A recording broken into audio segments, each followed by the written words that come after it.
अइबो तोरा गौवा के बोरी।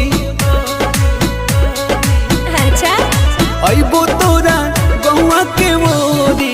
मिलबो चोरी चोरी तोहरा से गोरी। पागल कइले रूपवा बा तोरी। मिलबो चोरी चोरी तोहरा से गोरी। पागल कर दे की।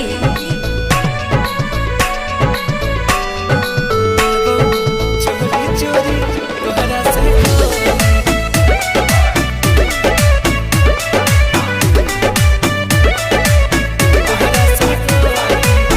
जान हो मिलान होई आज यही शाम के। हाँ। बचा के तनिका आराम से। अच्छा ठीक है हम हल्का मिले रही की।